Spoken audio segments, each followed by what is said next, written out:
வாழ்க்கையில ஜெயிக்கக்கூடிய ஒரு 10 விஷயம் சொல்லுங்க சார் அப்படின்னு சொன்னா எல்லாருமே ஈஸியா சொல்லுவாங்க. பட் அது நடக்கிறது ரொம்ப கஷ்டம். ஆனா வாழ்க்கையை கெடுக்கக்கூடிய ஒரு 10 விஷயம் சொல்லுங்க சார் அப்படின்னு சொன்னா தேடி கண்டுபிடிக்கணும்.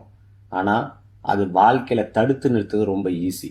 ஃபர்ஸ்ட் பாயிண்ட் சொல்லட்டுங்களா? காசிப்ஸ் பேசுறது. காசிப்ஸ்னா ஒருத்தர் இல்லாத போது அவர்களை பற்றி தப்பாக பேசுதல். அதை தவிர்த்துக்கிறது நல்லது. பாயிண்ட் 1. பாயிண்ட் 2 பாத்தீங்கன்னா உச்சபட்ச கோபம்னு சொல்லுவாங்க. உச்சபட்ச கோபம்னா அது அடுத்தவங்களை கெடுக்கிறது இல்லை, முதல்ல தன்னையவே கெடுத்துரும். ஸோ இரண்டாவது ஒரு உச்சபட்சமான விஷயம். மூன்றாவது பார்த்தீங்க அப்படின்னு சொன்னா சுத்தம். ரொம்ப சுத்தமா இல்லாம கஜ கஜ கஜன்னு இருக்கு. மைண்ட் எப்பவுமே கஜ கஜன்னு இருக்கும். நம்ம சுத்தமா இருக்கணும், கிளென்லினஸா இருக்கணும். அது ரொம்ப ரொம்ப முக்கியமான ஒரு விஷயம். நான் எப்பவும் சொல்றது டயத்தை ஃபாலோ பண்ணணும். Fourth point. அஞ்சாவது பாயிண்ட் பார்த்தீங்க அப்படின்னு சொன்னா எப்பவுமே நம்மளே இறக்கிக்க கூடாது. இன்ஃபீரியாரிட்டி காம்ப்ளெக்ஸ் வரவே கூடாது. நம்மளே இறக்கிக்க கூடாது. அது ரொம்ப ரொம்ப ரொம்ப ரொம்ப முக்கியமான விஷயம்.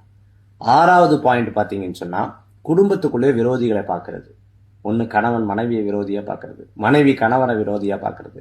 அப்பா அம்மா இப்படி சொல்லிட்டாங்க, எங்க அப்பா அம்மாவுக்கு என்ன பிடிக்கல, அதே மாதிரி குழந்தைக்கு என்ன பிடிக்கல. இதுதான் இருக்கிறதே பெரிய கொடுமை. இந்த ஆறாவது பாயிண்ட். ஏழாவது பாயிண்ட் பணத்துக்காக நம்ம மாறுறது. பணத்துக்காக மாறுறது ஏழாவது பாயிண்ட். எட்டாவது பாயிண்ட் பார்த்துட்டீங்க அப்படின்னு சொன்னா யாரு என்ன அப்படிங்கன்னு கவலைப்படாம இருக்கிறது. இது ரொம்ப ரொம்ப தப்பு. சில விஷயத்துல சில கன்சர்ன் பார்த்து சில கவலைப்பட்டு தான் ஆகணும் இல்லையா?